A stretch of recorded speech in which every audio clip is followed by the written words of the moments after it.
Nagsimula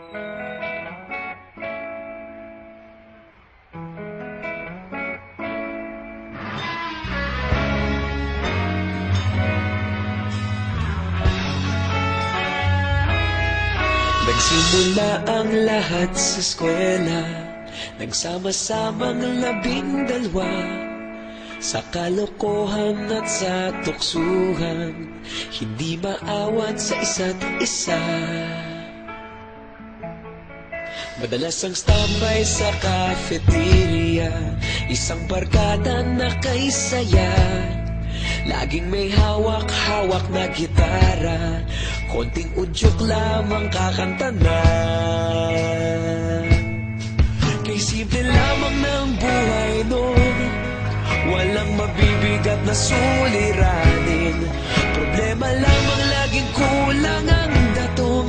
Sana napunta ang panahon? Sana nga ba? Sana nga ba? Sana napunta ang panahon? Sana nga ba? Sana nga ba? Sana napunta ang panahon? Sa unang ligaw kayo'y magkasama, magkasabwat sa pambobola.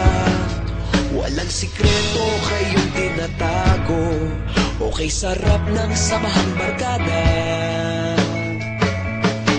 Nagkawatakan na sa kolehiyo, kanya-kanya na ang nilakaran. Kahit minsanan na lang kung magkita, pagkakaibigay hindi nawala. At kung saan na napadpad ang ilan, sa dating eskwela meron din naiwan. Meron pa ng mga ilang nawala na lang, nakakamiss ang dating samahan. Sana nga ba? Sana nga ba? Sana nga bang barkada ngayon? Sana nga ba? Sana nga ba? Sana nga bang barkada ngayon?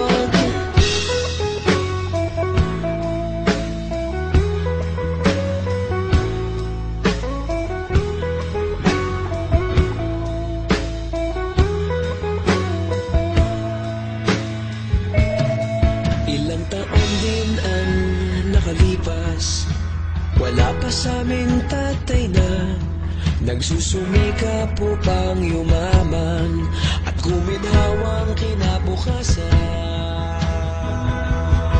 Paminsan-minsan kami nagkikita, mga naiwan at natira.